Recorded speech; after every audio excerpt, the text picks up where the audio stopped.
My name is Sarah. I am 62 years old, and I am speaking from Atlanta, Georgia, in the United States of America. Before I begin my story, please make sure you like, subscribe, and click the notification button so you don't miss any of my upcoming stories. And please, tell me from which part of the country you are watching from. I love to know where my listeners are. Now let me take you into my past. The most painful part of my life happened when I was only 14 years old. That was the age when everything inside me broke. I was just a little girl, innocent and full of dreams, but one man, a man I should have trusted, my own uncle, took that away from me. He would come close to me, his eyes dark and threatening. He told me words that still ring in my ears today. If you ever tell your dad, I will tear you apart. I was terrified. And then, before I could even understand what was happening to me, I realized I was pregnant. Yes, at just 14 years old, I was carrying a child.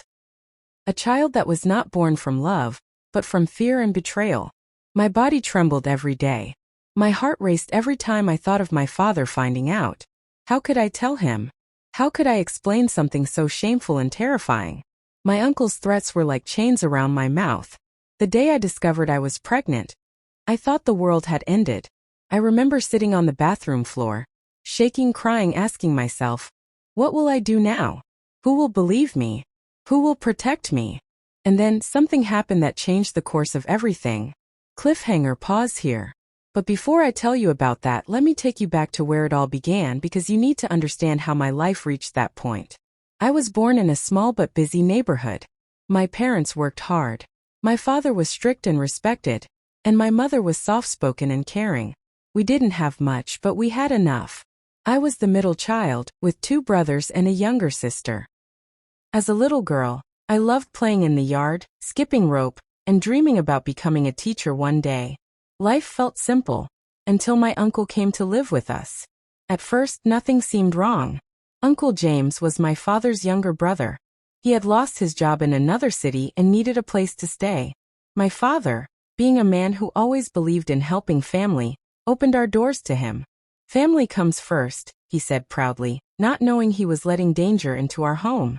Uncle James was tall, always smiling in front of others, always pretending to be kind. He brought us small gifts sometimes, and the neighbors said, "What a good man he is." But behind closed doors, when no one was watching, his smile turned into something else. Something dark. It started slowly. He would send me on errands at night, or ask me to help him with small chores when no one else was around. I didn't understand it then, but those were his ways of pulling me into his trap. At first, I thought it was just me being too sensitive. But then one night, when everyone was asleep, he entered my room. His footsteps were soft, but my heart pounded so loud I thought it would wake the house. He looked at me with those eyes and whispered, "If you tell your dad, I will tear you apart." From that night onward, I was no longer the carefree little girl I used to be. I became quiet. I stopped laughing. I kept secrets buried deep inside me, even though they burned me alive. And then came the day when my body started changing in ways I didn't understand. I was only 14, so I didn't even know what pregnancy really meant. My mother noticed first. She asked, "Sarah, are you feeling unwell? You look pale." "Elite." I told her it was just stomach aches. But the truth was growing inside me, and soon it couldn't be hidden. When I finally realized what it meant, I locked myself in the bathroom, crying into my hands, asking God, "Why me? Why did this have to happen to me?" That was the moment my childhood ended. And that was the moment my nightmare truly began. But little did I know, the day my father found out about my secret, the house would explode into chaos. I will never forget the morning when my father found out. The memory is carved into my heart like a scar that will never fade. It was a Saturday. The sun had just risen, and the smell of fried eggs filled the kitchen. My little sister was singing a school song, and my mother was quietly washing plates. Everything seemed normal, but inside me nothing was normal. My heart beat faster every time my father looked at me. He had eyes that could pierce through lies. And that morning, I felt like he could already see my secret written across my face. I tried to hide, but my body betrayed me. My stomach had begun to show, even though I wore loose clothes. My mother noticed before, but she kept silent. She didn't ask again, but I could see the worry in her eyes. That morning, as I bent down to pick a spoon from the floor, my dress shifted slightly, and my father's eyes froze on me. He stared at my belly, then at my face. His voice was like thunder. "Sarah, come here." I felt my legs shake. My hands turned cold. I stood frozen until he barked louder. "Now!" Everyone in the kitchen went silent. My little sister stopped singing. My brothers exchanged confused looks. Even my uncle, who was seated at the corner pretending to read a newspaper, looked up with a sudden stiffness in his shoulders. I walked slowly toward my father. His eyes were sharp, angry, questioning. He pointed at my stomach and asked, "What is this?" I opened my mouth, but no words came out. My lips trembled, my eyes filled with tears. "Answer me," he roared. I wanted to scream the truth. I wanted to tell him that his own brother, the man sitting right there, was the one who had destroyed my life.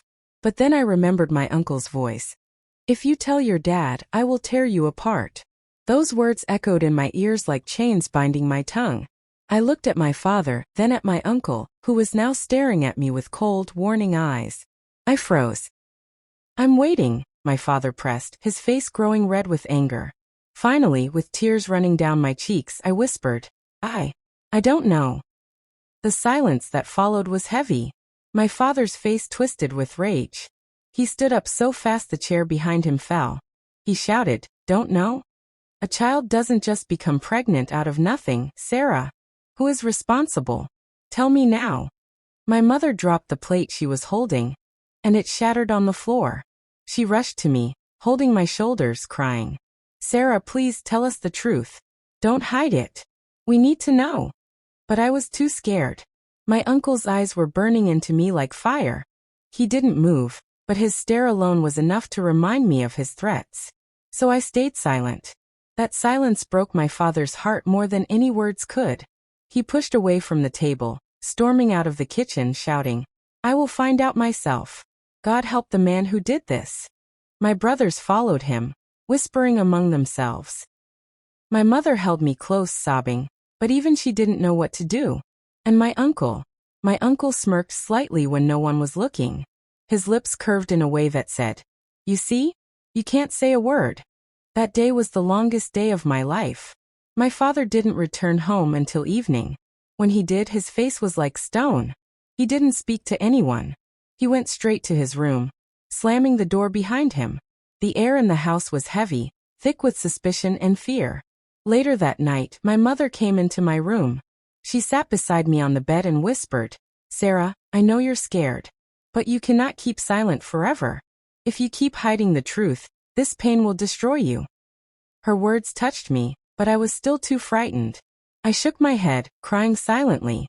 She hugged me and prayed over me, tears falling on my hair. But I could not sleep that night. I kept thinking about what would happen if my father discovered the truth on his own. What if he turned against me? What if he didn't believe me? What if he blamed me instead of his brother? Those thoughts kept me awake until dawn. The following week was full of tension. My father grew more distant each day. He barely looked at me. My brothers whispered whenever I passed by. Neighbors began to notice my body changing, and I felt their eyes following me whenever I went outside. And all through this, my uncle acted like nothing had happened. He laughed, joked, and even helped my father fix things around the house.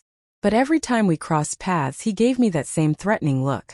It was like he was saying, "Remember, you belong to my silence." I thought I could endure it. I thought maybe if I just kept quiet, things would somehow fade away.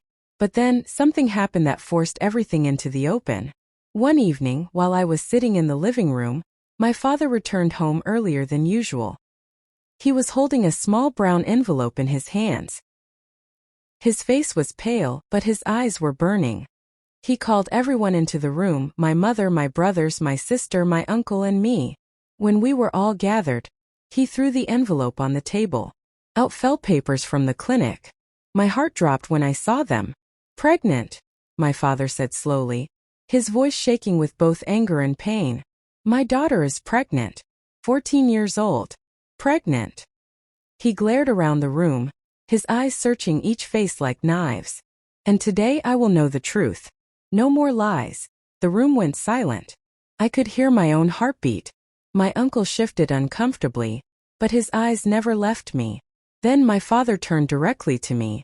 Sarah, you will tell me right now. Who did this to you? My lips quivered. Tears spilled down my cheeks. I looked at him, at my mother, at my siblings. And finally my eyes fell on my uncle, the man who ruined my life, sitting right there in the same room. And at that very moment, he did something that shocked me so much, my heart almost stopped.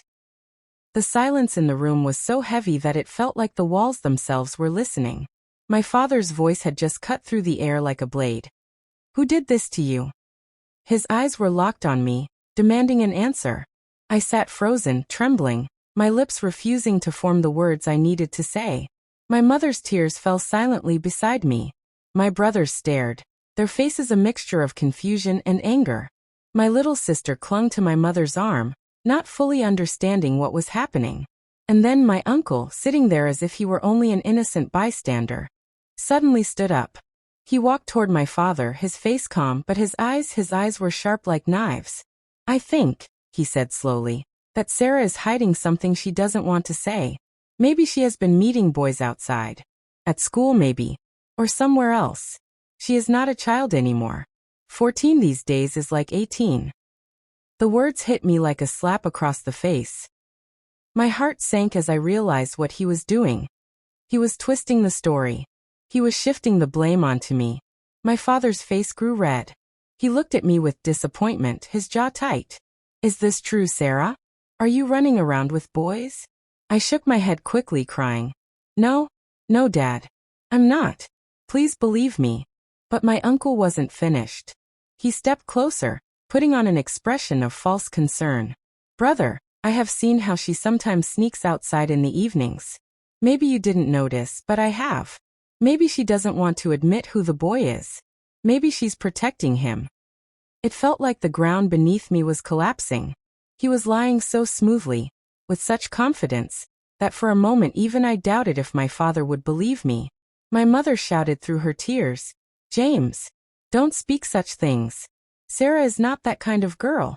But my father's eyes remained on me, filled with anger and doubt. His voice thundered again. Then who, Sarah? Who is responsible for this? I opened my mouth, desperate to scream the truth. That it was Uncle James, that he had trapped me, that his threats had kept me silent. But when I turned my eyes toward him, he gave me a look so cold, so filled with silent warning, that my voice died in my throat. You whispered, I can't say. The disappointment on my father's face cut deeper than any knife. He slammed his fist on the table, making everyone jump. You will tell me, Sarah? I will not have a daughter of mine bring shame into this house with silence. I broke down, sobbing uncontrollably. My mother held me, begging my father to calm down, but he was pacing the room like a storm ready to destroy everything in its path. My brothers stood stiff, their fists clenched, as though they were ready to beat up the invisible boy they thought had ruined me. And all this time, my uncle stood there, pretending to be the one concerned for me, while secretly enjoying every second of my suffering. That night, my father announced something that made my heart sink even further. If Sarah refuses to tell us who the man is, then I will take her to the pastor tomorrow. We will find out the truth in God's house. God will not allow her to hide lies. The room went quiet again. My uncle's eyes flickered with something dark, and I knew he was worried. Because if I ever opened my mouth in church, in front of people, his mask would be torn off. When everyone went to bed that night, I lay awake, staring at the ceiling, my heart beating fast. What would happen tomorrow? Would I be brave enough to tell the truth? Or would my uncle's threats still keep me silent? Hours passed, and the house was quiet, until suddenly, I heard my door creak open. My blood turned to ice. It was him, Uncle James. He slipped inside like a shadow, closing the door softly behind him. His face was hard, his voice low and sharp. You better keep your mouth shut tomorrow, he hissed.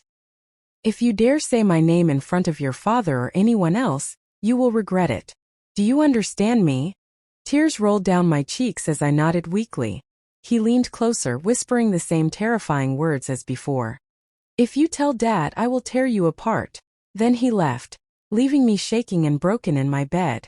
I didn't sleep that night.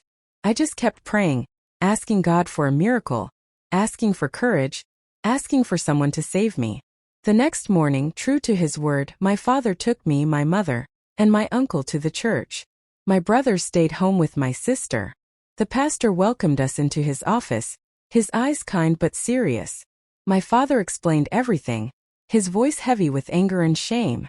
The pastor turned to me gently saying, "Child, you are safe here. No one can hurt you in God's house. Speak the truth, and let your burden be lifted." My heart pounded. My hands shook. I looked at my father, at my mother, at the pastor's kind eyes, and then at my uncle, who sat there pretending to be calm, but giving me that same cold warning glance. I opened my mouth, struggling between fear and courage. My lips parted, and I finally began to whisper the words that could change everything. But before I could finish, something happened that none of us expected. My lips trembled as I tried to form the words. The pastor leaned forward, his gentle eyes encouraging me. My mother squeezed my hand, whispering, "Say it, Sarah. Don't be afraid." I wanted to. I wanted to scream the truth, that it was my uncle, sitting right there, the man who pretended to be innocent but had broken me in ways no one could see. My chest rose and fell as I whispered, "It was..." But before I could finish, my uncle suddenly slammed his hand on the table, making everyone jump. "This is nonsense," he shouted, his face twisted with false anger. "You are pushing her too hard. Can't you see she is confused and afraid? Forcing her will not bring the truth. We should pray for her instead."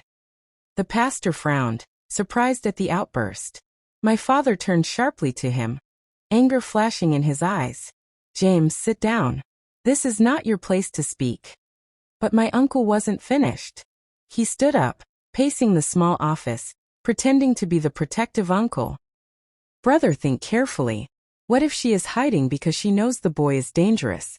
Or maybe she's afraid because she knows you will not forgive her. Maybe she is protecting herself. She is just a child." His voice cracked with fake emotion, but I could see the sweat on his forehead. He was scared. He knew the truth was about to come out, and he was fighting with every lie he had left. The pastor looked at me again. "Sarah," he said softly, "do not fear. No one here will harm you. Tell us the truth. God is with you." Tears streamed down my face. I opened my mouth again, desperate to speak the name. It was. Suddenly, my uncle dropped to his knees, covering his face with his hands.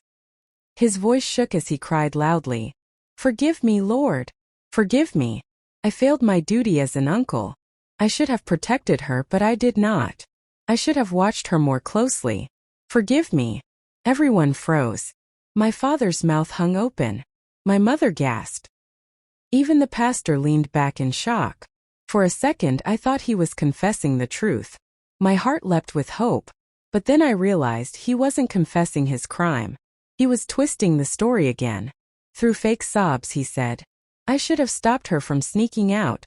I saw her sometimes, but I didn't say anything. I thought it was harmless. I thought she was just meeting friends. But now look what has happened. Forgive me, Lord, for my silence." The room erupted in whispers. My father's face turned red with rage. He turned to me, his voice sharp. "So it's true? You were sneaking out to meet boys?" "No." I cried out, shaking my head desperately. "No, that's not true." But my uncle's crocodile tears filled the room. He kept wailing, "I should have told you earlier. Maybe then she would not be in this mess. Forgive me, brother. Forgive me." The pastor raised his hand for silence. "Enough," he said firmly. "This is not about blame. This is about truth." He looked at me again, his eyes steady. "Child, listen to me carefully. Do not fear man.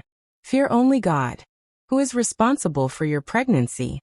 The room fell silent again. My father leaned forward, his fists clenched. My mother sobbed quietly. My uncle stared at me, his eyes burning with warning, though his face was still buried in his hands. I took a deep breath. My heart was pounding so loud I thought it would burst. My lips parted. This was it. This was the moment that could end my nightmare. I whispered, "It was." Suddenly, the door to the office burst open. One of the church elders rushed in, breathless. Pastor, Pastor, there has been a terrible accident outside. A car just hit a child on the road. The room erupted in chaos. The pastor jumped up, rushing out with the elder. My father and mother followed, worried. My uncle quickly wiped his fake tears, standing up as if nothing had happened. And just like that, my moment was gone. I sat there alone, shaking, my chance to reveal the truth snatched away in an instant. My uncle leaned down close to me before leaving the room. His whisper was cold and sharp. You see? Even God doesn't want you to speak. Stay quiet or you will regret it. My body went numb. My courage crumbled. Once again, silence trapped me. That night, my father announced that since I refused to speak, he would take matters into his own hands. He said he would find the boy himself, even if it meant questioning every male friend I ever had. My brothers cheered, ready to fight whoever my father discovered. And my uncle? He stood in the corner, his face calm, but his eyes glowed with dark victory. But little did he know, something else was coming. Something that would shake the entire family and force the truth closer to the surface. Because just a few days later, my body gave way under the weight of it all.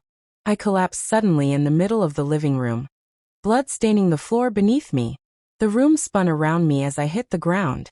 My head banged against the edge of the table, but I barely felt the pain. All I could feel was the hot gush of blood between my legs, staining my clothes, spreading fast across the floor. My mother's scream pierced the air like a knife. "Sarah," she cried, rushing toward me. Her hands trembled as she tried to lift me, but the blood wouldn't stop. My father froze for a moment, his face pale, then he shouted, "Get the car! Now! We're taking her to the hospital!" My brothers panicked, one running outside, another yelling for neighbors. In the corner of the room, I caught a glimpse of my uncle. His face looked horrified, but deep in his eyes, I saw something else, fear. He hadn't expected this. The next few minutes were a blur. My father carried me in his arms, running outside like a madman. Neighbors gathered, whispering, pointing. Someone shouted, "She's losing too much blood. Hurry!" My body felt heavy, my vision fading in and out. The car sped through the streets, my mother praying loudly, begging God not to let me die. My father kept pressing the horn, yelling at drivers to move out of the way. And all the while, I drifted in and out of consciousness, hearing only bits of their words. When we arrived at the hospital, nurses rushed out with a stretcher. "Emergency case," one of them shouted. They wheeled me inside, my mother clutching my hand until the doctors pulled her back. "We need to operate immediately," one doctor said. "This is serious. She's only 14, she may lose the baby." The words hit my parents like a storm. My mother gasped, covering her mouth. My father staggered back, gripping the wall. "Baby," he shouted. "What baby?" The doctor frowned, confused. "Didn't you know? She's about 3 months pregnant." The hallway went silent. My mother's tears fell harder. My father's face turned red with fury. "Pregnant? At 14? His voice thundered through the hospital corridor. "Who did this to her? Who?" My uncle, who had just arrived with my brothers, stepped forward, pretending to be shocked. "Pregnant," he said in a low voice, shaking his head. "Oh Lord, what shame has come upon this family." The doctor didn't wait for the drama. "Please, sir, we don't have time for arguments. If we don't act now, both the girl and the baby could die." "Save my daughter," my mother cried. "Do everything you can." They rushed me into the operating room, and the doors swung shut. My parents were left outside, pacing, crying, arguing. Hours seemed to pass. The clock ticked loudly in the waiting room. My father sat with his head in his hands, my mother prayed on her knees, and my uncle paced the hallway, pretending to be worried. But every so often, he glanced at the operating room doors, his jaw tight. Finally, the doctor came out. Everyone jumped to their feet. "She's stable now," the doctor said. "We managed to stop the bleeding. But she needs complete rest. The pregnancy is still there, but it is very risky. She is too young, and her body is weak. Any more stress could be fatal." My mother hugged herself, whispering, "Thank you, Lord." But my father wasn't done. He grabbed the doctor by the arm. And what about the father of this child? Do you know who it is? The doctor frowned, pulling away. Sir, I cannot answer that. But from her condition, this was not a normal situation. There are signs of abuse. The word abuse hung in the air like thunder. My mother gasped again. My father's fists tightened. He turned sharply toward me, lying weakly on the bed through the glass window. His eyes softened with pain, but then they turned fiery again. He looked around the waiting room, his voice breaking. Who did this to my daughter? Who touched her? His eyes swept over everyone, finally stopping on my uncle. James, you've been closest to her. You lived with us. You know everything. Do you know something about this? The air froze. My uncle's face twitched, but then he forced a sad expression. Brother, how can you say that? I love Sarah like my own child. I would never. But my father stepped closer, his voice low and dangerous. Then why did you keep quiet all this time? You said you saw her sneaking out. You said you suspected something. Why didn't you speak earlier? My uncle's lips trembled. Sweat formed on his forehead. He tried to speak, but before he could, a nurse rushed out of the room and shouted, She's awake. She's asking for her mother. My mother ran inside, leaving my father and uncle staring at each other in silence. I opened my eyes slowly, my throat dry, my body weak. My mother sat beside me, holding my hand. Sarah, she whispered, tears falling. Please, my child. Don't hide anymore. Who did this to you? Who is responsible? I looked into her eyes, my heart heavy. My lips trembled as I whispered, Mom, it was. Suddenly, the lights in the hospital flickered and went out. Darkness swallowed the room. Nurses screamed, people shouted in panic. The power was gone, and in that moment of chaos, I felt a shadow move at the door, tall, broad, familiar. I froze. It was him, my uncle. He had come to stop me before I could speak.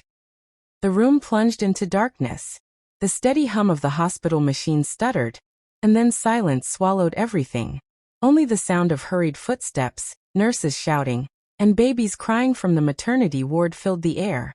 Don't panic, someone yelled in the hallway. The generator will start soon. But inside my room, panic already lived inside me. My heart hammered against my chest as I watched the shadow standing at the doorway. Even in the faint moonlight seeping through the window, I knew that figure. The broad shoulders, the slow, calculated movements. It was him. Uncle James. I tried to squeeze my mother's hand, to warn her, but my fingers were too weak. My lips parted, but no sound came out. Fear clamped down on my throat. My mother, unaware, stroked my hair gently. Don't worry, Sarah. I'm right here. No one will hurt you again. Her voice was soft, but I could feel his eyes burning into me from the doorway. He wasn't leaving. Seconds later, the emergency lights flickered on, painting everything in a dull red glow. The shadow vanished. When I turned my head, he was gone. But I knew he was still close. Watching. Waiting. The generator roared to life, and normal lights blinked back on. My mother sighed in relief, unaware of what had just happened. My father stormed into the room, his face still red with anger. Sarah, he said firmly, we need the truth now. Who is responsible for this pregnancy?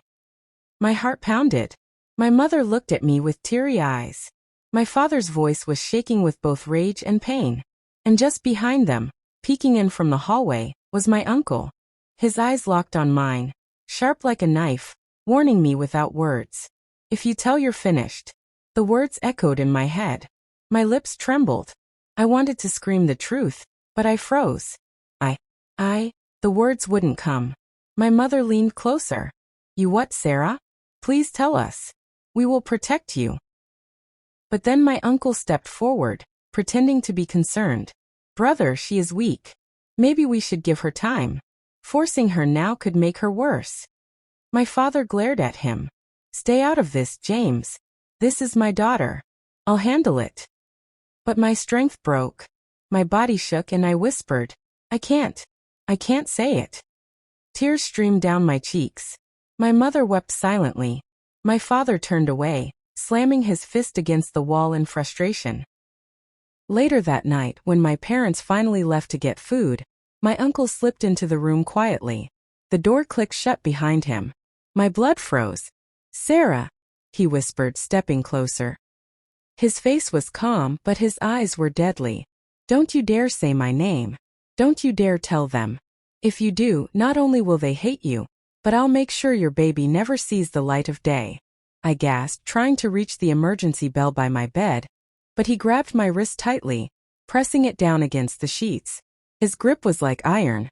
"Do you understand me?" he hissed. Tears poured down my face as I nodded weakly. My whole body shook. He released me, adjusted his shirt, and smiled coldly. "Good girl. Keep quiet, and maybe you'll live to see tomorrow." Then he slipped back out as quietly as he had come, leaving me broken and trembling. When my parents returned, they found me pale and sweating. My mother touched my forehead. "You look worse, Sarah. Did someone come in here?" I wanted to scream yes, but fear sealed my lips. I only shook my head slowly. The days that followed were heavy. The nurses treated me kindly, the doctors kept warning about the risky pregnancy, and my parents argued constantly outside my room. My father was determined to find out who was behind it, while my mother just prayed for my life. But the tension reached its breaking point one afternoon when my father returned with a police officer. "Sarah," he said firmly, standing by my bed, "this officer will protect you. Just tell the truth now. Whoever did this will pay." The officer leaned down, his voice calm. "Sweetheart, you don't have to be afraid anymore. Just tell us his name. We will handle the rest." My heart pounded louder than ever. My uncle was standing right outside the door, pretending to talk with a nurse. I could see his reflection in the glass, watching me. I opened my mouth. My mother held my hand tight, begging me with her eyes. The officer leaned closer. My father's jaw tightened, and just as I finally gathered the courage to whisper his name, the door swung open violently. My uncle burst into the room, his face red with fake anger. "What is going on here? Why are you all pressuring her like this? Can't you see she's a child?" He turned to the officer, his voice shaking with false emotion. "She's my niece. You people are torturing her. This is not right." Everyone froze. The officer looked at him suspiciously. My father narrowed his eyes. My mother gasped, her hand flying to her mouth. I lay there, my voice trapped in my throat.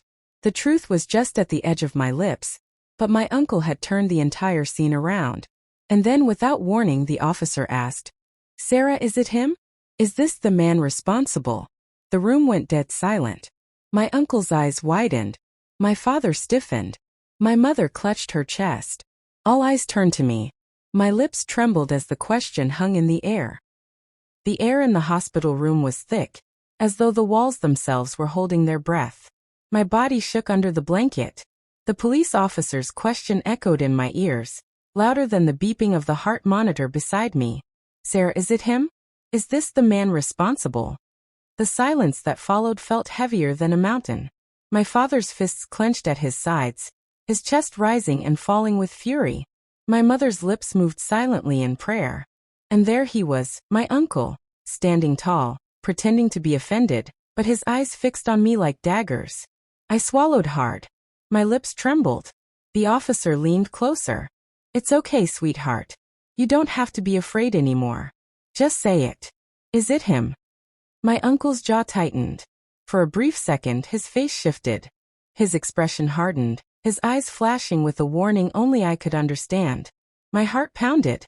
The threat from before echoed inside me. "If you speak, you and your baby will both die." I wanted to scream, to tell the truth, to free myself. But my throat locked shut. My voice betrayed me. I shook my head slowly. My mother gasped. My father slammed his hand against the wall. "She's lying," he shouted. "I can see it in her eyes. She's protecting someone." The officer frowned, studying me carefully. "Sarah, are you sure? Look again. No one will hurt you if you tell the truth." I stared at my uncle, and in that moment, he gave me the faintest smile, mocking, cruel, daring me to expose him. I turned away, covering my face with my hands. "No, it's not him." My mother collapsed into a chair, weeping. My father shouted, "Then who is it, Sarah? Tell us." But I stayed silent, my tears soaking into the sheets. The officer sighed. She's not ready. Forcing her will only make it worse. Let her rest. He scribbled something in his notebook and left the room. My father stormed out right after, his anger too heavy to contain. My mother stayed beside me, stroking my hair gently. Sarah, please, you don't have to be afraid. Whoever did this must face God's judgment. I wanted to tell her so badly, but when I looked toward the hallway, I saw him standing there again, pretending to talk to a nurse. Our eyes met, and the fire in his gaze burned a hole in my chest. That night, when everyone was gone, I lay in bed, staring at the ceiling. My mind replayed every moment, every threat, every lie. My heart ached for freedom, but fear kept me chained. Then, sometime around midnight, the door creaked open. My stomach dropped. I froze, my body stiff as wood. Uncle James stepped inside, his steps soft, deliberate. He closed the door behind him and walked closer. "You did well today," he whispered, his voice dripping with venom. "But remember, the moment you change your mind, everything ends for you." He leaned closer, his face inches from mine. "Keep my name out of your mouth and maybe, just maybe, you and that baby will survive." I turned my face away, tears streaming silently. He chuckled lowly and left as quietly as he came. The next morning I couldn't hold the pain anymore. I turned to my mother when she brought me food. My lips trembled. "Mom, I want to tell you something." Her eyes widened with hope. She leaned closer. "Yes, Sarah? Tell me, my child." I opened my mouth, but before the words could come out, my father burst into the room, his face hard. Behind him were two strangers, both men in dark suits carrying files. "These men are from Child Protective Services," my father said sternly. "They want to take Sarah into their custody until we figure this out." "What?" my mother cried, clutching me protectively. "No, she's staying with me. She needs her family." But the men were firm. "Ma'am, this is standard procedure in abuse cases. The child is not safe until we confirm who the abuser is. We will place her in a secure location." I froze. My uncle was standing behind them, a small smirk on his face. If they took me away, would I be safe? Or would he find a way to reach me even there? My father looked at me with pain in his eyes. "Sarah, if you know something, this is the time to speak. Otherwise, they're taking you away today." My mother clung to me, begging, crying. The officers waited, their pens ready. My uncle shifted closer, his eyes like poison. And in that exact moment, I realized I had only two choices: stay silent and be taken away, or finally speak the truth and risk everything. My chest tightened. My lips parted. The words trembled on my tongue. It was. The hospital doors suddenly slammed open, and a nurse ran in screaming. Doctor, there's been another emergency with the girl's pregnancy. She's bleeding again." Chaos erupted. Nurses rushed in, pushing my parents aside, wheeling my bed toward the operating room. The child services men shouted. My mother screamed my name. My father tried to follow, and my uncle disappeared into the crowd. And just as they pushed me through the corridor, I saw him again, standing at the end of the hallway, smiling. The wheels of the stretcher rattled loudly against the hospital floor as nurses rushed me down the hallway. My vision blurred from the pain. Blood soaked through the thin sheets beneath me, warm and sticky. My body felt weaker than ever, and fear gripped me like cold chains. "Stay with us, Sarah," a nurse shouted. "Don't close your eyes." But my eyelids felt heavy, my body trembling from the inside out. My mother ran beside me, holding my hand tightly. Tears streamed down her cheeks. "You'll be fine, Sarah. You'll be fine, my baby. Just hold on." Behind us, my father shouted at the doctors, demanding answers. "She's been through too much already. Save her, do you hear me? Save my daughter." The operating room doors swung open, and they pushed me inside. The bright lights blinded me for a moment. Doctors hurried around, preparing tools, giving orders. I could hear the steady beeping of machines, the rustle of gloves, the clinking of metal. Then everything went black. When I opened my eyes again, hours had passed. The room was quiet, dimly lit, and smelled of disinfectant. My body ached, but the bleeding had stopped. A nurse sat beside me, jotting notes on a clipboard. She looked up and smiled softly. "You're awake. You made it." I blinked weakly. My lips were dry. The baby. The nurse's smile faded. She hesitated, then said gently, "The pregnancy is still there, but it's more fragile than ever. The doctor says you must not be stressed. Any more complications and you could lose it, or worse." My heart sank. I didn't know whether to feel relief or despair. I was only 14. I wasn't ready to be a mother. Yet, a tiny life was tied to me now, binding me to the nightmare that had started all of this. Moments later, my parents entered the room. My mother rushed to my side, hugging me gently, crying into my shoulder. My father stood stiffly by the door, his jaw clenched, his eyes dark with anger. "You nearly died, Sarah," he said, his voice shaking. "This is the second time. I won't watch you suffer like this without knowing the truth." I closed my eyes, silent. But before my father could press further, the doctor entered, holding a file. "We ran some additional tests while she was unconscious," he said slowly. "And I need to tell you something important." Everyone turned to him, holding their breath. He looked at my parents gravely.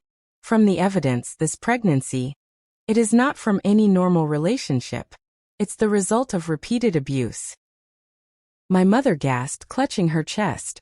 My father's face turned red with rage. He slammed his fist against the wall. "I knew it. I knew someone hurt my daughter." He turned to me, his voice trembling. "Sarah, you don't need to protect him anymore. Please, tell me who he is." I bit my lip so hard it bled. My heart raced. My uncle's threats rang in my head like church bells. My mother's pleading eyes tore at my soul. The doctor continued, "For legal and medical reasons, the authorities will need a DNA test. Whoever did this can be identified once the child is born." The words dropped like a bomb in the room. DNA test. Proof. My uncle would be exposed whether I spoke or not. And I knew he must have overheard it, because when the doctor stepped out, I glanced toward the window and saw him in the hallway. His face pale, his body tense. For the first time, he didn't look confident. He looked afraid. That night, as the hospital grew quiet, I couldn't sleep. My thoughts twisted in every direction. Should I tell the truth now, before the test revealed it anyway? Or should I stay silent and hope the nightmare ended on its own? But the decision wasn't left for me to make. Near midnight, the lights flickered again. The halls outside grew strangely silent. I heard footsteps, slow, deliberate, coming toward my door. My chest tightened. Then the door creaked open. Uncle James slipped inside, his face shadowed, his eyes wild. His shirt was unbuttoned at the top, his hair messy, his breath heavy. "You think you're clever, don't you?" he whispered harshly, stepping closer. "You think a DNA test will save you? I told you already, Sarah. You and that baby belong to me. If you ruin me, I'll ruin everything." I froze, tears spilling silently. He leaned down, his hand gripping the bedrail tightly. "If you tell them, if you let that test happen, I swear I'll make sure none of you survive this. Not you. Not your parents. Not even that unborn child." Suddenly, the door burst open. My father stood there, his eyes wide, his face twisted in rage. Behind him, 2 police officers stormed in. "James!" my father roared. "Step away from her." My uncle staggered back, his face pale, his mask finally slipping. The officers grabbed his arms, yanking him away from my bed. He struggled, shouting, "This is a mistake. I was only checking on her. She's lying." But my father's fury shook the room. "You monster! You betrayed us. You touched my daughter under my own roof." The officers dragged him out, his screams echoing through the hallway. My mother clung to me, crying uncontrollably. For the first time in months, I felt a glimmer of hope. But just as I thought it was over, one of the officers returned, his face pale. "Sir," he said to my father, "we have a problem." He escaped.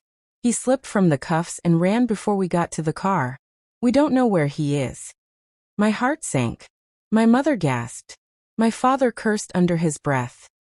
And deep inside I knew, Uncle James wasn't finished with me yet.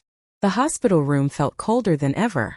Even though my uncle had just been dragged out minutes earlier, the echo of his threats still clung to the air like smoke after a fire. My mother sat on the edge of my bed, clutching my hand tightly, while my father paced the room in a fury. He escaped? My father muttered through gritted teeth, his fists clenched. How do the police let a man like that slip away? My daughter isn't safe anymore. None of us are. I lay silently, my body trembling. The machines beside me beeped steadily, but inside my chest, my heart pounded like a drum. My uncle's voice replayed in my head, his words cutting deeper than any knife. If you ruin me, I'll ruin everything. The thought of him roaming free, knowing my secret, knowing my weakness, made me feel trapped all over again. That night, the police increased security around the hospital. 2 officers were stationed outside my room, their stern faces giving me some comfort. But no matter how safe they looked, I couldn't sleep. Every creak of the floor, every flicker of the light, made me jump. The days blurred together. Doctors monitored my pregnancy carefully, reminding me that any stress could cost both me and the baby our lives. But how could I stay calm when the man who had ruined everything was still out there, possibly plotting his next move? My father refused to leave my side. His once calm and gentle face now carried a permanent storm. I should have noticed, he whispered one evening, sitting beside me. You were crying at night, you were hiding yourself, and I ignored it. I failed you, Sarah. Tears welled in my eyes. I wanted to tell him that it wasn't his fault, that my silence was born out of fear, not his neglect. But the words caught in my throat. My mother, meanwhile, grew more broken each day. She would sit quietly in the corner, staring into space, whispering prayers under her breath. Sometimes she'd look at me and smile weakly, but her eyes always filled with tears. The weight of guilt and fear pressed down on me until I could hardly breathe. Then one morning a nurse rushed into the room, her face pale. Mr. and Mrs. Collins, she said urgently. We need to talk. Can you step outside for a moment? My parents exchanged worried glances before following her into the hall. I strained to listen, pressing my ear toward the door. His name came up in the system, the nurse whispered. James Collins, your brother. He's not just wanted for what happened here. He's been investigated before in another state. Multiple accusations, all young girls. My blood ran cold. My uncle wasn't just my monster. He had hurt others before me. And if he escaped now, he could hurt more. My father's angry voice thundered through the hallway. Why didn't anyone tell us this before? Why was he walking free all this time? But the nurse's trembling answer only made the room feel heavier. The cases were dropped. The girls were too afraid to testify. There was never enough proof. I sank into my pillow, my hands shaking. So I wasn't alone in this nightmare, but I might be the only one who could finally end it. Later that night, I woke to the sound of my mother crying softly in the dark. She thought I was asleep. I don't know how much more she can take, she whispered to my father. She's just a child. What if this breaks her forever? What if we lose her? Her words cut into me deeper than any wound. But then my father's voice, low, steady, full of fire. We won't lose her. I'll find him before he finds us. I swear it. The next day, detectives came to question me. They were kind, patient, and spoke gently, but their questions cut straight to the truth. Sarah, one of them said softly, we can't protect you fully unless we know everything. We know James Collins is responsible, but we need you to confirm it. My heart pounded. My throat went dry. I looked at my parents, my mother's pleading eyes, my father's fierce determination. And I knew the moment had come. For the first time I whispered, yes. It was him, Uncle James. The room fell silent. My mother broke into sobs. My father covered his face with his hands, shaking with rage.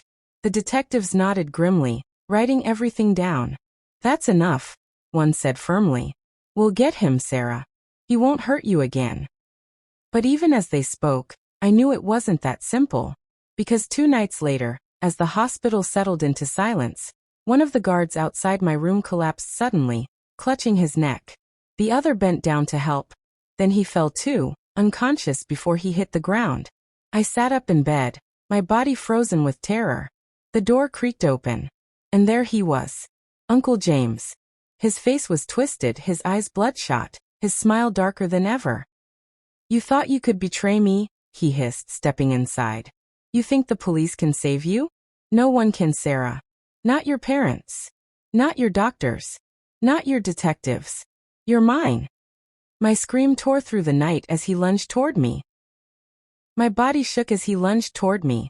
The fear I had lived with for so many years returned all at once, sharp and hot. I wanted to move, to scream, to run, but my legs felt like they were tied in knots. For a moment I thought this was the end. But then the room burst with light and sound. The policeman who had been near the door, two brave officers who would not be bullied, jumped forward and grabbed him. They had been watching the hallway all night after the guards had collapsed. It turned out they had not left their posts. One officer had seen a shadow and moved in time. They pulled him away from me and pressed handcuffs on his wrists. He fought and cursed and tried to lie. But this time the lie would not save him. I lay there gasping, my heart pounding so hard I thought it would beat right out of my chest. Nurses rushed in. My mother held me like I was the only thing she cared about in the world. The officers read him his rights. He screamed that I was lying. He said terrible things. But his voice was smaller now. The mask had cracked. After that night, everything moved quickly. The police took him away. They took him to a safe place where he could not hurt anyone else. My father walked behind the squad car, his shoulders hunched but his face held steady. I could see his hands shaking, but I also felt the first warm thing climb up inside me. A small, brave hope that maybe at last this nightmare was ending. The detectives came to see me the next day. They were kind and patient. They explained the steps they would take. They said the hospital tests and the records of my condition would be part of the case. They told me that my words, when I was ready to give them, would help others like me too. They said I was brave to speak. I did not feel brave. I felt like a thin thread that might snap at any second. But they said those threads can be strong when many people hold on to them together. My uncle was charged. The court case took months. Sometimes it felt like the waiting would break us all. My name was written on forms and papers, and in a long list of court dates. I had to sit through questions that made me feel small. People asked about times and places and feelings. Some details were hard to say out loud. But there were friendly people who helped me, people from the hospital, the detectives, a kind lawyer who sat with me and explained things in simple words. The trial was long. The courtroom smelled like old wood and dust. I remember the hard new seat I sat on, the bright lights, the rows of people. My father held my hand until it ached. He would not let go. My mother cried quietly, and my brothers sat with faces like stone. The man who had hurt me sat across the room, his head bowed. When I spoke, my voice trembled. At first no sound came. Then I remembered all the nights I had wished for this moment. I thought of every girl who had been afraid to speak. I thought of the baby I carried all those years ago and the life we deserved. So I said the truth. I said his name. I told in small plain words what happened to me and how it changed my life. I did not say anything shameful, and I refused to let the judge or the lawyers turn the sorrow into entertainment. I spoke like a person telling the truth so others could see it and could learn. After I finished, the courtroom was quiet for a long time. Then slowly the judge nodded. The jury left the room to talk together. I waited, my hands folded in my lap like two birds trying to stay still. When the jury returned, the foreman stood and said the words we had all hoped for. Guilty. He was found guilty. When the judge read the sentence, I felt a cold relief slide through me. It did not take back what had happened. Nothing could ever take that away. But it meant he could not walk into another house and do the same harm again. It meant my voice had helped stop a monster. It meant I had a right to safety. After the trial, life did not suddenly become easy. Healing takes time. I needed doctors, counselors, and people who would listen without judgment. My little child, the baby I had carried at 14, grew up slowly and sweetly. I raised that child with more love than I ever knew I had. I taught them to be kind. I taught them to ask for help when they needed it. I taught them how to be stronger than the hurt that had come before. Over the years, I learned to forgive in a new way. Forgiveness did not mean forgetting what happened. It did not mean saying what he did was okay. Forgiveness meant I would not let his cruelty live inside me forever. I chose to carry memory without being weighed down by it. I chose to build a life for me and my child that was full of small joys. Baking bread on Sunday mornings, going to the park, learning a new song together, watching the sun sink on summer evenings. My family changed too.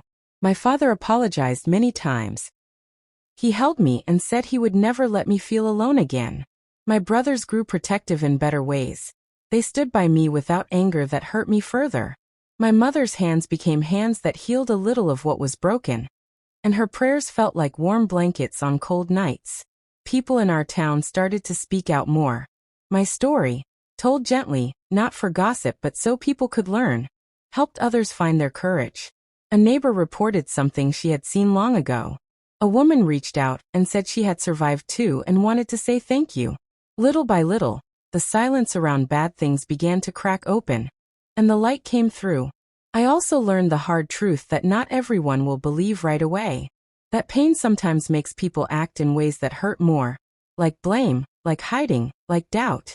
But I learned to hold fast to the people who loved me, and to keep telling the truth until the truth had room to breathe. When years passed, I stood in front of a small group at the local community center. I was older then with silver at my hair, and my voice had a slow strength to it. I told my story again for others, short and kind, and always with a message.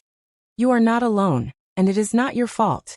Children and adults came to the meeting, and some people cried when they heard me. Some people called after to say they would get help for themselves or for their children. That feeling, to help someone else by telling the truth of what I had lived through, felt like water to a dry garden. Now that I am older, I look back and see the long road I walked. It was full of dark places. It was full of fear and nights when I thought I could not go on.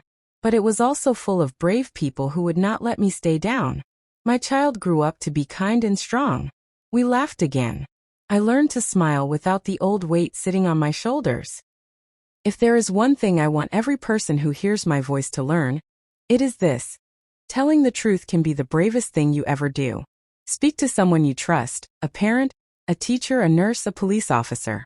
If you are scared, find the person who will keep you safe. Do not carry the secret alone. Secrets like this give power to the wrong people. When you share them, you take back that power. If you or someone you know is in danger now, please reach out to local authorities, a trusted adult, or a child protection agency in your area. If you can, find a counselor or a doctor. If you need help and don't know where to turn, look for hotlines or local support services. People trained to listen and act. You deserve help. You deserve to be safe. You deserve a life full of small joyful things. I will close this story by saying thank you for listening to my life. I am Sarah. I am 62 and I live in Atlanta, Georgia. If this story touched you, please like and subscribe so you can hear more true stories. Tell me where you are watching from. I always love to know.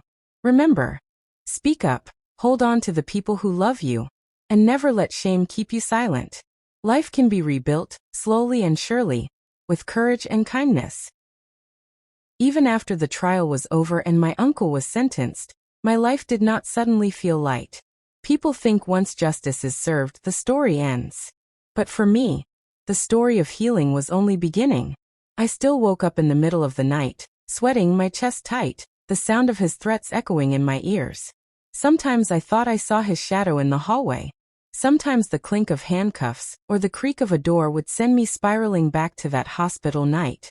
I would lie awake until morning, staring at the ceiling, wondering if I would ever be truly free. My parents tried their best. My father worked harder than ever, almost as if providing for us could erase the guilt he carried. My mother stayed close to me, sometimes too close. She checked on me every hour, even when I just wanted to breathe on my own. I loved them for it, but part of me still felt heavy with loneliness, because no matter how much they tried, they couldn't crawl inside my chest and fix the cracks left there. The only thing that gave me light was my baby. My little one grew fast, and with each laugh, each small hand gripping mine, each step taken across the living room floor, I felt a piece of myself come back alive. But raising a child while still a child myself was no easy road. At school, whispers followed me. Some called me names behind my back. Others stared at me like I was a walking scandal. Teachers tried to be kind, but their pity sometimes stung worse than the insults. I decided I would not let shame define me. You are not a mistake, I whispered to my baby every night as I rocked them to sleep. You are my miracle. And one day the world will see the same. But the world has a way of testing your strength just when you think you've built some. One afternoon, about 6 months after the trial, I came home from school to find a letter taped to our front door. My father had picked it up first, his face tight with anger as he read it. "Sarah," he said slowly, handing it to me. "I need you to see this." My hands shook as I unfolded the paper. The words were written in jagged, messy handwriting. "You think he's gone, but blood always finds blood. You ruined his life. Don't think yours will go unpunished." My knees buckled. My mother caught me before I hit the ground. My father snatched the paper back and stormed out to the porch, looking around the neighborhood as if he could spot the writer hiding in the shadows. The police were called immediately. They promised to investigate, but they also warned us it could be anyone, a sympathizer, a family member who refused to believe the truth, or even my uncle trying to reach me from prison through others. The fear returned, sharp and raw. I hated that piece of paper more than anything because it proved that even though he was locked away, his poison was still out there. That night I sat by the crib, staring at my baby's peaceful face. I felt the weight of two worlds pressing down on me. The world of pain that tried to keep me in chains, and the world of hope that my child represented. I clenched my fists and whispered, "I will not let them win. I will not let fear raise my child. I'll fight for joy, no matter how many times they try to steal it." The next weeks were a blur of police interviews, cautious walks to school, and neighbors who watched us with mixed faces. Some supportive, some suspicious. My father installed cameras around the house. My brothers took turns walking me to class. My mother carried pepper spray in her purse, her hands always shaking. But in the middle of that storm, something new happened.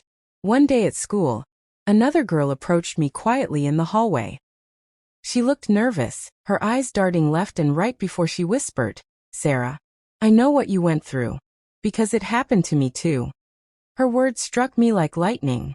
I saw in her eyes the same fear I had once seen in the mirror. For the first time, I realized my story wasn't just mine. It could be a shield for someone else. I squeezed her hand and said softly, "You're not alone. You don't have to carry it by yourself." And in that moment I knew. My journey wasn't just about surviving anymore. It was about helping others survive too. But as I walked home that day, the sight of another envelope on our doorstep sent a chill down my spine. This one was worse. It had no words, only a picture of me holding my baby in the park, taken from afar. Someone was watching us, and they were getting closer. The picture shook me more than the first letter had. Words could be empty threats, but a picture meant someone was close. Someone had been near me, near my baby, watching without my knowing. The thought crawled over my skin like fire ants. I dropped the envelope as if it burned me. My father snatched it up, his eyes flashing with rage. "This is no prank," he said, his voice low and heavy. "Someone is following you." My mother's face turned pale, her hands trembling as she held me tight. "We have to protect her. We can't wait for the police to figure this out." That night, our house felt like a prison. Every creak of the wood, every shadow outside the window made me flinch. My baby's soft breathing was the only sound that kept me steady, but even then, fear coiled in my stomach. What if they tried to take my child? What if the threats weren't just to scare me, but to hurt us for real? The police came again, this time taking the photo as evidence. They promised to patrol our street more often, but my father wasn't satisfied. He installed new locks, put up more cameras, and stayed up every night watching the footage. His face grew harder and harder, sleepless and stormy. "Whoever this is," he muttered, "they picked the wrong family. They think they can scare us, but I'll be ready." Days passed, but the fear never left. At school, I kept looking over my shoulder. At the park, I clutched my baby so tightly that sometimes she cried. At home, I peeked out the window every few minutes, searching for a face in the dark. Then came the third message. It wasn't on the door this time. It was slipped into my school locker. No envelope, no careful handwriting. Just a torn piece of notebook paper with words scrawled across it. "You can't hide forever. I see you." I dropped the paper, my knees going weak. I didn't even know how it got there. Who could have done it? A stranger? A student? Someone I passed every day? When I showed my parents, my father slammed his fist against the wall. "Enough," he shouted. "We're not waiting for them to come to us." He called the police again, but also began his own search, talking to neighbors, checking every camera, watching the street with eyes that never rested. Meanwhile, my mother pulled me closer than ever, whispering prayers over me and my baby each night. God, protect her, she would cry softly, her tears soaking into my hair. Please don't let this evil touch her again. But no matter how tightly she prayed, the storm grew louder. One evening, as I rocked my baby to sleep, I heard a noise outside the window. A crunch of leaves. Slow footsteps. My chest tightened. I froze, holding my breath, straining to hear. The sound came again. My heart raced. I crept to the curtain and pulled it back just an inch. And there it was, a figure standing in the yard. Still. Watching. I gasped and stumbled backward, nearly dropping my baby. My scream brought my father running. By the time he rushed outside, the figure was gone, swallowed by the night. That was when my parents made the hardest decision. We're moving, my father said firmly. We can't keep living like this. If someone wants to hurt Sarah, they know where to find her. We'll go somewhere new. Somewhere safe. The thought of leaving my home, my school, my small circle of friends, it felt like another punishment. But I knew he was right. We couldn't fight a ghost. We packed quickly, moving to a small town 2 hours away. The house was smaller, quieter, tucked away from busy streets. My father promised this was a fresh start. My mother tried to smile, telling me we'd plant flowers in the yard, that the baby would grow up safe here. For a while it seemed to work. Days passed without letters, without pictures, without shadows in the yard. Slowly, I let my shoulders relax. Slowly, I began to breathe again. But fear has a way of clinging even in silence. One afternoon, I walked to the corner store to buy milk. As I pushed the stroller along the sidewalk, a car slowed beside us. My heart skipped. I looked over. The window rolled down. Inside, a man I didn't recognize leaned out and smirked. "Pretty baby," he said, his voice low. Then he drove off before I could react. It could have been nothing. Just a stranger's ugly comment. But my stomach knotted with dread. I hurried home, every step heavy with the old fear. That night, I couldn't sleep. I kept replaying the man's voice, his face, his smirk. My father insisted it was coincidence. My mother told me to stay calm. But deep down I knew the truth. The nightmare wasn't finished. 2 days later, my father checked the mailbox. Inside was another envelope. Plain white, no name. He opened it slowly. Inside was a single Polaroid photograph. It showed me, standing at the corner store, holding the stroller. It had been taken the same day the man spoke to me. My father's hands shook as he shoved the picture into his pocket. My mother collapsed into a chair, her face pale as paper. And me? I could barely breathe. Because written in red ink across the bottom of the photo were 3 words. The words burned into my mind like fire. I found you. I stared at that photo until my eyes blurred. It was proof that no matter how far we ran, the shadows kept chasing us. My father paced the room, his fists clenched tight. My mother sat trembling in silence, her lips moving in a prayer she couldn't finish. "Enough is enough," my father finally said, his voice cracking with fury. "He wants a fight? Then he'll get one." But how could we fight someone we didn't know? Someone who hid in the dark and struck when no one was watching? That was the question twisting inside me. The police came once more, but their words felt like air. They couldn't trace the photo. They couldn't promise protection. All they said was, "Be careful. Call us if you see anything." Be careful. As if I hadn't been living every second of my life in fear already. That night, my baby refused to sleep. She tossed and cried as if she could sense the fear clinging to the walls of the house. I rocked her until my arms ached, whispering, "You're safe with me. I won't let anyone hurt you." But in my heart, doubt gnawed at me. Was I strong enough to protect her? I was still a child myself. Days crawled by with no sign of him. No pictures. No notes. No strange cars outside. My father began to relax, saying maybe it was over. Maybe the stalker had followed us once and lost interest. But mothers know. My mother's eyes never softened. She checked the locks twice every night, peeked through the curtains, kept her phone clutched tight in her hand. And me? I couldn't shake the feeling of being watched. At school, at the store, even in church, I felt eyes on me, invisible but heavy. Then one evening it happened. I had just laid my baby in her crib when a soft knock tapped at my bedroom window. My blood froze. Slowly I turned my head. The curtains fluttered slightly. Then another knock. Louder this time. My scream tore through the house.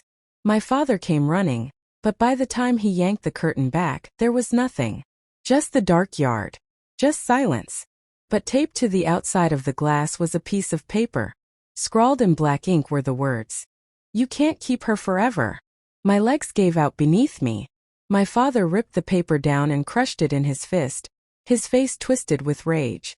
My mother grabbed me, sobbing, rocking me as if I were the child again. That was the night we realized something terrifying. He didn't just want me anymore. He wanted my baby. The thought kept me awake until morning, staring at the crib, terrified she'd vanish if I dared to close my eyes. My father sat in the living room all night with a baseball bat across his lap, the cameras glowing from every corner. Still, I felt helpless. Because whoever he was always one step ahead. The next day, my father made a desperate move. He called my Uncle Michael, his older brother. Now you need to understand something. Michael wasn't like my father. Where Dad was calm and steady, Michael was loud, rough, and unpredictable. He had a temper that scared me even more than the stalker sometimes. But he was also the kind of man who didn't back down from anything. If someone's threatening my niece, Michael growled over the phone, then someone's about to learn what real fear feels like. My father wasn't sure about involving him, but at this point we were running out of choices. Michael showed up that evening with a shotgun slung over his shoulder and a glare sharp enough to cut glass. He promised he would sit outside every night until we caught the stalker. I wanted to feel safe. I wanted to believe this would end. But deep down I was afraid that involving Michael would only make things worse. And I was right. The first night Michael stayed, nothing happened. The second night, silence again. But on the third night, around midnight, a scream shattered the stillness. I rushed to the window and saw my Uncle Michael standing in the yard, shotgun raised. He was shouting at the trees, firing into the darkness. My father ran outside to stop him, but Michael swore he had seen a figure running through the bushes. When they came back inside, Michael's face was red with rage. "I saw him," he spat. "I swear to God I saw him. He's watching. He's waiting. But I'll get him. Next time I'll catch him." His words didn't comfort me. They only deepened the dread. Because if Michael was firing blindly into the night, what would happen if he hit the wrong person? The following day, the answer came. Pinned to our front door was another photograph. This time it wasn't of me. It wasn't of the baby. It was of Uncle Michael, standing outside our house, holding his shotgun. And beneath it, in red ink, was written, "I see him too."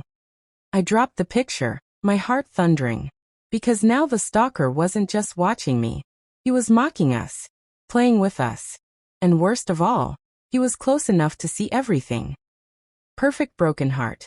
Let's dive into Chapter 14, about 1,000 words. We ended Chapter 13 with the shocking photo of Uncle Michael on the doorstep, proving the stalker was mocking and watching closely. Chapter 14 will bring betrayal, violence, and a deeper twist. Chapter 14. The photograph of Uncle Michael sat on the kitchen table like a curse. None of us spoke for a long time.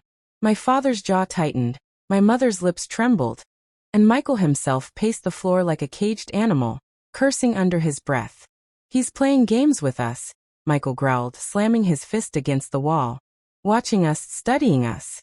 But I'll catch him. I swear, I'll catch him." I sat silently, clutching my baby, my stomach tight with fear. If the stalker could get close enough to take that picture, it meant he was right there, near us. And worse, it meant he wasn't afraid anymore. That night, Michael refused to sleep. He sat by the window with his shotgun, staring into the dark yard, muttering to himself. My father tried to calm him, but Michael snapped. "Don't tell me how to protect my niece." The tension in the house was unbearable. Every creak of the floorboards made me jump. Every gust of wind felt like a whisper of danger. At 2 a.m., it happened. A loud crash exploded outside. Glass shattered. My mother screamed. My father grabbed a bat. Michael stormed out with the shotgun, and I ran to the crib, scooping my baby into my arms. From the porch, I heard shouting, Michael's deep voice roaring threats into the night. Then a gunshot. Then silence. My heart pounded so hard it drowned out everything else. Minutes passed like hours until finally, my father returned, his face pale. He's gone, he said flatly. Who? My mother cried. The man. Michael swears he saw him running. He chased him into the woods, but he got away. Michael came back inside, his clothes torn, his knuckles bleeding. His eyes looked wild. I almost had him, he spat. Next time he won't be so lucky. But something about the way he looked unsettled me. His anger wasn't just at the stalker. It was everywhere, spilling out like poison. And for the first time I wondered, was he protecting me? Or was he hiding something? Days passed with no more notes, no more photos, no more knocks on the window. But Michael didn't leave. He stayed in the house, always armed, always watching. At first my father was grateful, but soon arguments began. Put the gun away, my father snapped one night. You're scaring the children. I'm the only reason they're still alive, Michael shot back. You think you can protect them with your baseball bat? Wake up, brother, he's out there. He's waiting. The house felt like a battlefield. My mother walked on eggshells, I kept to myself, and the baby cried more than ever, as if she could feel the storm raging around us. Then came the night everything broke. It was late. Everyone else was asleep. I woke suddenly to the sound of footsteps outside my bedroom. My heart seized. I held my breath, listening. The footsteps stopped at my door. Sarah? A whisper came. It wasn't my father. It wasn't my mother. It was Uncle Michael. Are you awake? He asked softly. I froze. My throat went dry. Why was he at my door in the middle of the night? Go back to bed, I whispered, clutching my baby tighter. The doorknob rattled. Slowly, carefully, as if he was testing it. My chest squeezed with terror. Open the door, he whispered again, his voice low and strange. No. I hissed, backing away. Go away. The doorknob stopped moving. Silence fell. For a moment, I thought maybe I had imagined it all. But then I heard it. Michael's footsteps, walking away down the hall. I didn't sleep the rest of the night. The next morning, I told my father. His face hardened. Stay away from him, he ordered me. Don't be alone with him. Ever. It was the first time my father admitted what I had been fearing. That maybe, just maybe, the danger wasn't only outside the house. But before we could do anything, the stalker struck again. That evening, when my mother went to bring in the laundry, she screamed so loud the neighbors came running. Pinned to the clothesline with a knife was another photograph. This time it was of my baby, sleeping in her crib. Inside the house, my mother collapsed, sobbing. My father ripped the photo down, his face gray with rage. Michael grabbed his gun and stormed outside, shouting into the night, firing at shadows. But all I could do was clutch my child and cry because this time the stalker had proved something terrifying. He had been inside our home. And worse, someone must have let him in. Because the doors had been locked. The picture of my baby pinned to the clothesline with a knife burned into my memory. I couldn't stop shaking. My baby's soft face, her tiny hands curled near her cheek, photographed while she slept, in the safety of her crib. Our walls had been breached. My father held the picture with trembling hands. This means he was inside, he whispered, his voice flat. But the doors were locked, my mother said weakly. I locked them myself. The silence that followed was heavier than stone. There was only one conclusion. Someone inside had let him in. And slowly, all eyes turned to Uncle Michael. He bristled under the stairs. Don't look at me like that, he snapped, slamming his fist against the table. You think I'd ever hurt my niece? My blood? After everything I've done to protect her. But his words didn't calm me. They twisted my stomach tighter. I remembered the whisper at my door. The rattling doorknob in the night. The wild look in his eyes. Michael, my father said carefully. Where were you last night? Michael's face darkened. Don't you dare interrogate me like I'm some criminal. Answer the question, my father shouted, his voice echoing through the house. Michael glared at him, then at me. His jaw tightened. I was outside, watching, protecting you all. Like I always do. But if you don't appreciate that. He grabbed his shotgun. My baby started crying, startled by the noise. My mother clutched my arm, whispering, "He's not right, John. Something's wrong with him." The tension in the air was so sharp it could cut skin. That night, my father didn't sleep. He sat in the living room with the bat again, but this time his eyes never left Michael. My mother and I locked ourselves in my room, pushing the dresser against the door. I held my baby all night, praying for dawn. But dawn didn't bring peace. It brought the storm. The next evening we were sitting in the kitchen, the baby in her high chair, when a crash shattered the silence. The living room window exploded inward, glass spraying across the floor. A brick landed on the rug with a note tied around it. My father snatched it up and read it aloud. "Tonight it ends. Tonight she's mine." The blood drained from my face. My mother screamed. Michael loaded his shotgun with shaking hands, his eyes darting wildly. My father grabbed me by the shoulders. "Sarah, listen to me. Take the baby. Stay upstairs. No matter what happens, do not come down." My legs felt like water, but I obeyed. I ran upstairs, clutching my daughter, heart slamming against my ribs. I shut us in my room again, pressing my ear to the door. Below, the house erupted into chaos. I heard Michael shouting, my father yelling back. Then footsteps pounding across the floor. Then a gunshot. I froze. My baby wailed in my arms. Another gunshot followed. My mother screamed. Tears blurred my vision. I wanted to run, to help, but fear pinned me to the floor.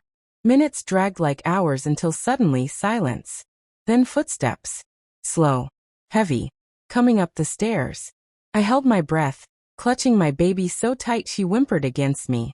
The footsteps stopped outside my door. A soft knock. "Sarah," a voice whispered. But it wasn't my father. It wasn't my mother. It was Michael. "Open the door," he said softly. "It's over. You're safe now. Come to Uncle." I pressed myself against the wall, shaking my head, whispering, "No, no. Sarah," he coaxed, his tone dark. "Don't make this harder than it needs to be. You're mine. You always have been." The truth slammed into me like a fist. It had been him all along. The stalker. The notes. The photographs. The whispers in the night. It was always him. He banged the door. "Open it," he roared, his voice twisting into rage. I screamed, "Dad. Help." But no one answered. The doorknob rattled, then turned. Slowly, the door began to creak open. The dresser sliding inch by inch across the floor as Michael forced his way in. His eyes gleamed in the dim light. Wild and hungry. "This ends tonight," he growled. I clutched my baby, backing into the corner. "Please," I sobbed. "Don't hurt us." He took a step forward, shotgun in hand. And then boom. A deafening gunshot shook the walls. Michael staggered, his eyes wide with shock. Blood blossomed across his shirt.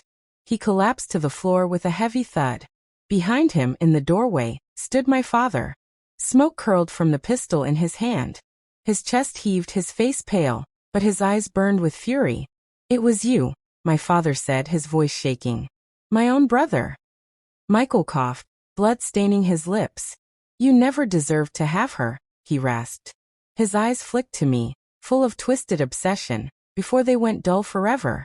The room fell silent except for my sobs and the baby's cries. My father dropped the pistol and rushed to me, pulling me into his arms. "It's over," he whispered, though his voice cracked. "He can't hurt you anymore." But even as he said it, I knew it would never truly be over. Not for me. The police came, the ambulance came, the neighbors gathered in shock. My mother held me tight as I gave my statement, my hands still trembling. My father sat silently on the porch, staring at the bloodstains on the floor.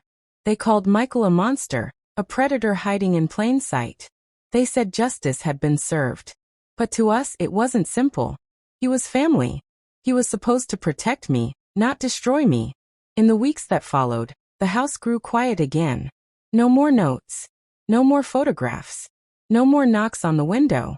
The terror that had haunted us for so long had finally ended. But the scars remained.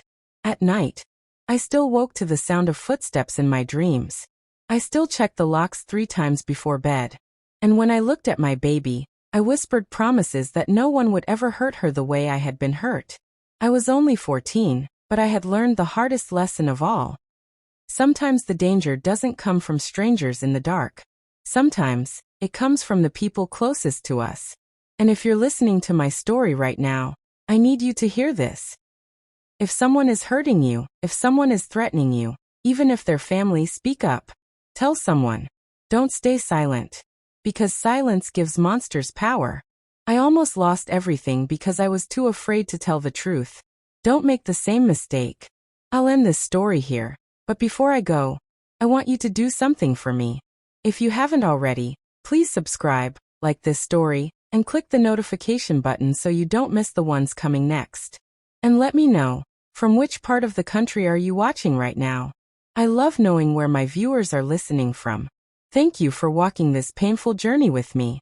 It wasn't easy to tell, but I believe stories like mine can save lives. Stay safe.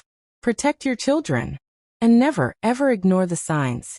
Because sometimes, the monster isn't under the bed. Sometimes, the monster is sitting right at your table.